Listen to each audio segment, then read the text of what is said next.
I don't know what you could have done better, Adam Chernoff, right Angle Sports. You give us Kansas City -3.5.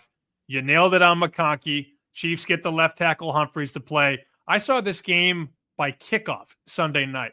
Close 5. Chiefs -5. They're also up 13-0 in the game and still don't cover. I don't know that you could have placed a better bet and had everything unfold any better.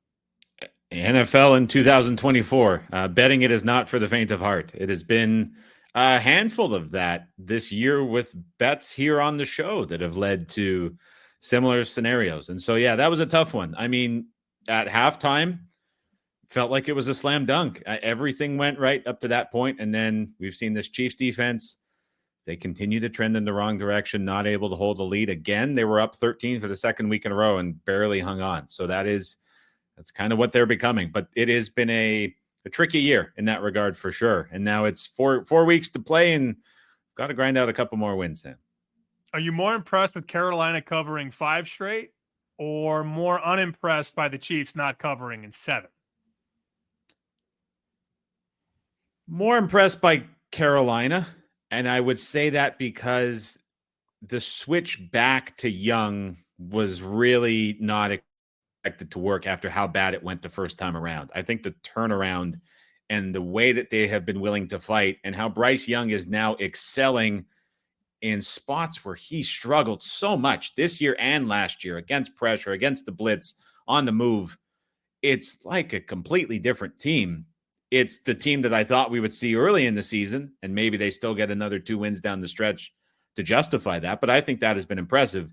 I give the Chiefs a bit of a pass, Sam, because they are getting the best effort from every team every week with a target on their back, and they're making it work, and they're still finding ways to win. I get that they're not covering the number, but I mean, this was going to be a challenging year for them, and some of the injuries they have sustained have made it even more so. But man, this turnaround for Carolina, just how competitive they've been has been impressive against good competition too.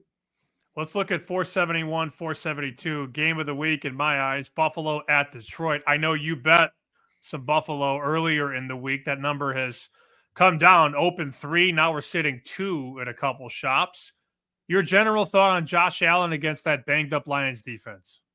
He's going to run like crazy. That's for sure, because Aaron Glenn's defense always struggles against mobile quarterbacks. So huge potential for Allen with his legs. But then also he's going to see a lot of man coverage. Allen, prior to the Rams game, had not thrown a touchdown against zone coverage all season. If you think back to like the Jacksonville game earlier in the season, there was the defense that played him in all man coverage and he tore them apart. And there's been other game plans that have been heavy man coverage where this offense has thrived. He's going to see a lot of man from this Lions defense that, as you mentioned, still is a bit banged up. They should get guys back. But I think this is going to be an all-in effort from Buffalo, expecting both Kincaid and Coleman to return and play in this game.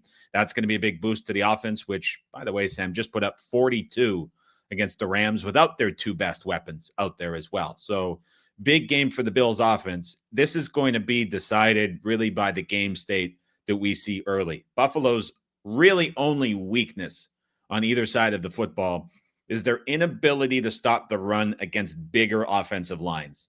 If you think about what the Lions have up front, it certainly fits that bill. The Bills are going to have a little bit of a difficulty stopping the run game if the Lions get ahead and can continue to work behind that O-line with their backs. It's going to force Buffalo to overcommitting with run blitzes against condensed formations. It's not an ideal matchup for the Bills defense, but if this is Allen and the offense continue to thrive like they do the few times a year they get to play indoors, it's going to be a lot for the Lions to play catch up. And I feel like, Sam, the Lions here redlining a little bit at their peak. And so that's kind of how I see this game. It's going to be a fun one to watch, but hey, don't sleep on Sunday Night Football. I think that turns into the game of the week personally. Oh, okay. Well, let's go to a game that I know you're going to bet. You are Miami, Houston, 457, 458. I was thinking for about 2 quarters you were going to move to 12-9. You are 11-10 with 4 weeks to go on this show. The grind continues, buddy. The difference between 12-9 with 4 to play and 11-10 just seems like a mountain of difference. And so we're still grinding and still climbing. Houston -2.5, -120. the play for me this week. Out of the bye, a much needed bye. We've heard D'Amico Ryans talk about how the team was exhausted and out of gas because they were the first team, Sam, to start training camp in the league. They were the last team to get a bye. And so it was 19 weeks straight of practice, prep, and everything for the Texans. They needed the rest, and they certainly got it. It is a reset and a restart for the Texans season. Calling these next 3 games the gauntlet. It's a refocus across the board on both sides of the football. I think Miami, kind of a phony win last week against the Jets, who, by the way, were without their best cornerback. A very disappointing performance against the Green Bay Packers, who, by the way, were without their best cornerback. And then they played, the Pats and the Raiders. And so 2 in the offenses look good, but it's been pretty favorable matchups. I don't see it as such this week on the road against the physical Texans defense and the team that's fully bought in for the reset here this season. So 2.5 minus 20 for me for Houston. 12-10, much needed. Would be a weight off my back with 3 to go. Well, no pressure. No pressure. No pressure. Thanks, Sam.